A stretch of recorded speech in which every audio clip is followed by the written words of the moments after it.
Good morning. I'm Savannah Sellers. I'm Joe Fryer. Let's get straight to the very latest out of Ukraine this morning, where the long-standing safe haven of Lviv in the country's western region is now under attack. Overnight, the city's mayor says that Russian missiles bombarded an area close to Lviv's airport, upending the sense of peace that many Ukrainians sought when they fled violence in the east. Across the country, Russia's violent offensive is intensifying, striking key cities from Kyiv to Mariupol to Odessa on the Black Sea. The attacks are reducing many residential areas to rubble, throttling crucial resources like food, water, and heat for thousands. Back here at home, President Biden is ratcheting up the rhetoric when it comes to his Russian counterparts. A murderous dictator, a pure thug who is waging an immoral war against the people of Ukraine. Happening this morning, another high-stakes conversation in the name of diplomacy. President Biden will hold a phone call with China's President Xi amid Washington's mounting concerns of the People's Republic's expanded ties with Moscow. All the while, Eastern Europe's refugee crisis worsens. More than 3.2 million displaced by the war, according to the latest UN count. Civilians from across the region now stepping up to help those who need it most. Why are you doing this? Well, if you go to the train station at night and see people with little children freezing there, it's cold at night, I mean, you have no choice. NBC News chief foreign correspondent Richard Engel begins our coverage this hour from the Ukrainian capital of Kyiv, which was hit by another missile this morning. A warning, some viewers may find the following images distressing.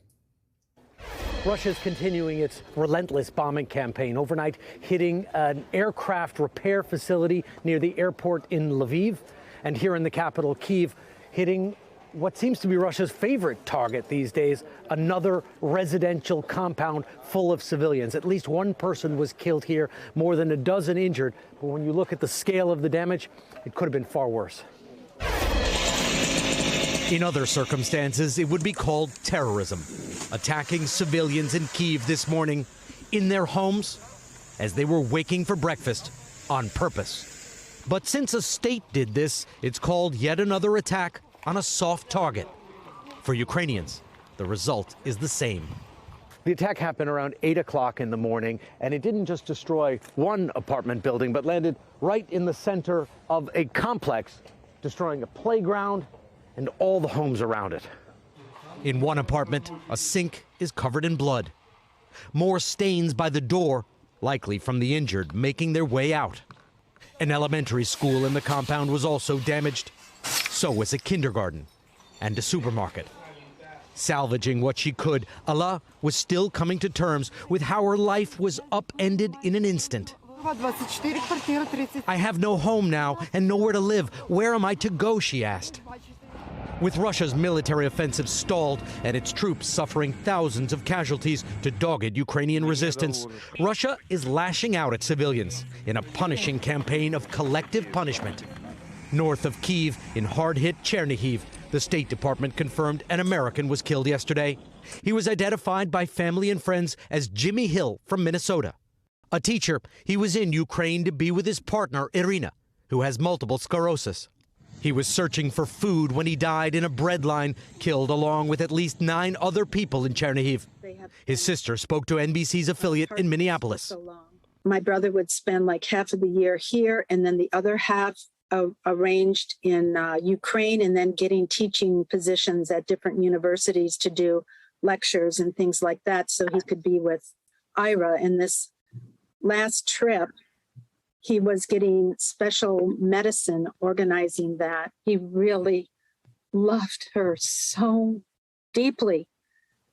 And it's, in this world, it's hard to find like your soulmate. And that's how he referred to Ira, as his soulmate.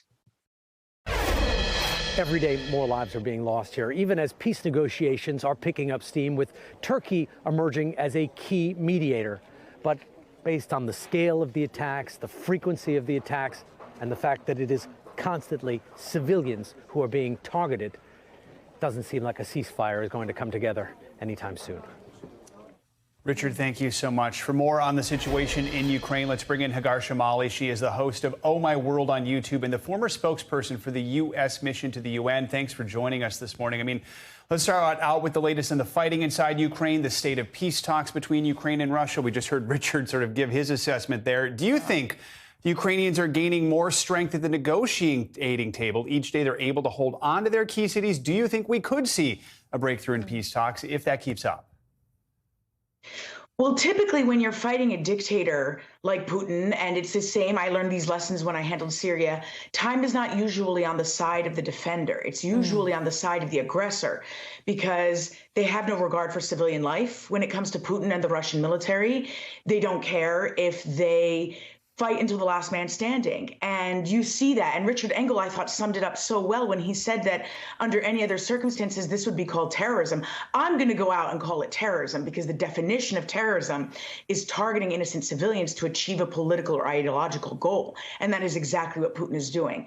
Unfortunately, my experience in Syria only taught me that dictators don't stop. They fight until they can try to walk away with a win. Things will get much worse. And the dictator is never at risk of falling. The thing that gives me hope here, because I don't want to bring everybody down, but the thing that gives me hope here are two things at the same time that are happening that we have to bolster, we, the Europeans and NATO have to bolster at the same time, which are on one hand, how strong and united the Ukrainian resistance is. And obviously the latest package of military aid is very strong. Anti-aircraft systems, switchblade drones. Switchblade drones are things that crash into their target and explode. These are really strong items. That's really great. I personally don't see why we don't give the Ukrainian military the MiG fighter jets that they want. But all of it is building up because that military threat is the most important while those negotiations happen at the same time. And so I think it's great that those negotiations are happening. I would never trust Russia to hold a ceasefire, as Richard mentioned. But I do think we need to help President Zelensky in thinking through the options to give Putin something to step back.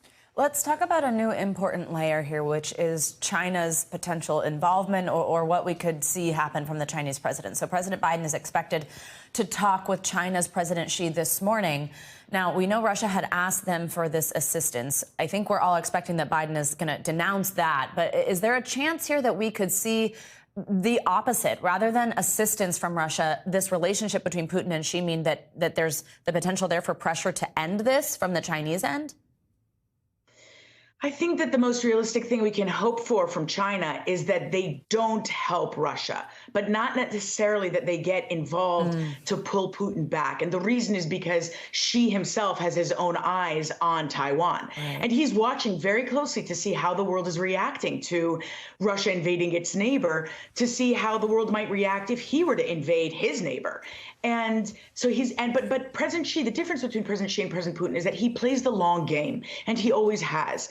And so while the world is communicating to President Xi, you are either with all of us, with Ukraine, or with Russia, President Xi is trying to look for a third path and trying to see, okay, maybe I could not come out so publicly, but I'm also not going to throw my friend Putin under the bus.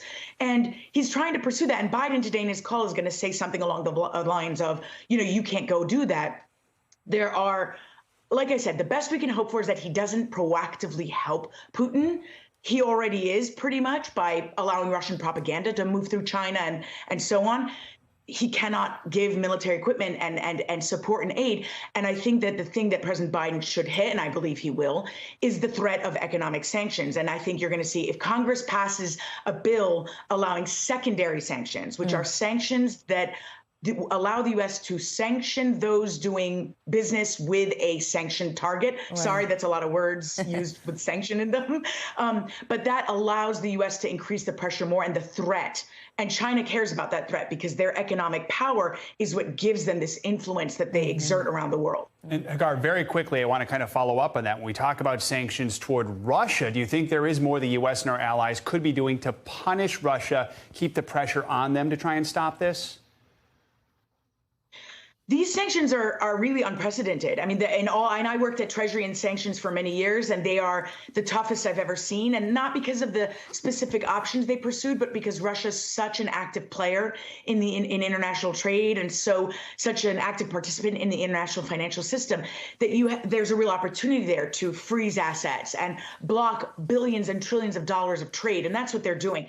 There's always more. Always, when it comes to sanctions, there's always more you can do. There are more sectors in Russia you could target the timber sector, the aluminum and steel sector. Mm-hmm. You could target more Russian political officials. But I want to stress that what we've done already, preventing them from accessing their foreign reserves abroad, sanctioning Putin and the oligarchs, going after the oil and gas sector, these are the biggest things. And now it's mostly about enforcement, finding those hidden assets and exposing them, helping Europe decrease its consumption of Russian oil and gas, stuff like that. Hagar, thank you so much. We so appreciate your perspective and walking us through all that. Good to see you. The United Nations says the refugee crisis in Ukraine and Eastern Europe is growing exponentially. More than 3 million people have left the country since Russia's invasion, and the flow of refugees is not slowing down. Here's NBC News national correspondent Gabe Gutierrez with more. From train stations to border crossings to churches, the largest refugee crisis since World War II is growing larger by the hour. This woman escaped with her 2 dogs and little else as her home near Kyiv was bombed. Do you know where you'll go with her? This mother tells me she's heading to Poland, like most of these refugees. But the UN says the numbers are rising exponentially throughout Europe, in Romania, Moldova, Hungary, Slovakia, and others. In all, a staggering 3.2 million people have already fled Ukraine in just weeks. Reverend Igor Ivanishov calls it surreal, and he's stepping in to help. Why are you doing this?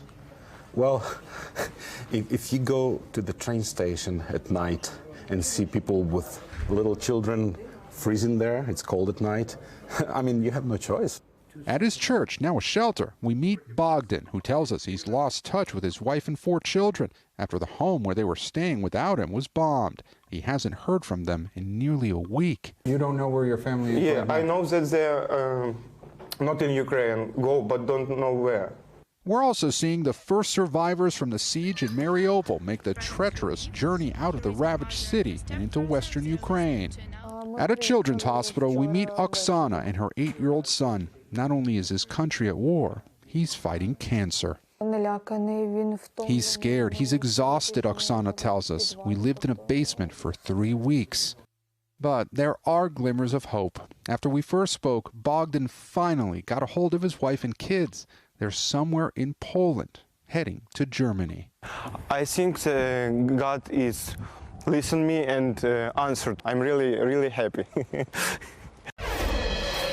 At least one prayer answered there, but for so many of these families, they don't know where they're going to head to next or if they'll even have a home to return to. These are long days and even longer nights. Joan Savannah. Just heartbreaking. Gabe Gutierrez, thank you so much. Now, staying with the humanitarian crisis in Ukraine, NBC News correspondent Ellison Barber visited several border crossings with neighboring Poland. There, she met with some of the refugees fleeing the conflict. Along the Polish-Ukrainian border, there are 8 official crossings, lifelines for the sea of refugees fleeing the devastation of war. Our team has been to every one. This is the northernmost border crossing on the Polish-Ukrainian border. They only allow vehicle traffic to come through here, but we've seen buses carrying families like this one, young children, coming across the border. At Dorohusk, we met 15-year-old Yuri, whose father sent him to Poland with his mother and young siblings. What did he say to you to do with your family? She told me that I must protect them. At Zoshin, instead of separation, a reunion at the gates between a father working in Poland and his wife and little girl. In Dohobichov, it was quiet on our side, but on the Ukrainian side, a 20-hour wait to cross. In Rybine, time was on the mind of 83-year-old Ludmila as a harsh reality set in. She may never return to her beloved Ukraine. in my heart, it's painful. I'm missing Ukraine already. I just want to cry. At border crossing number 5, Budomesh, children played in sand spread out for a makeshift refugee camp. They used suitcases as tables to draw and somehow managed to smile. Do you want to go back home? Ти хочеш повернутися додому? Of course I want to. Because my sisters and brothers are there. And the daddy. In Korchova, we watched bus after bus arrive, babies crying, travelers weary. These are children. They need to sleep. They need to be washed. They need to do everything that they normally do. But instead, they're sleeping in corridors. At Medica, the busiest crossing, some comfort. Volunteers offered hot food. Nice and warm. At Kroshenko, we met Danya and his soon-to-be-named monkey. Over 1.8 million refugees have fled to Poland in 3 weeks. Most of them, women and children. The youngest Ukrainians and the oldest. This is 68 years of my life in these bags.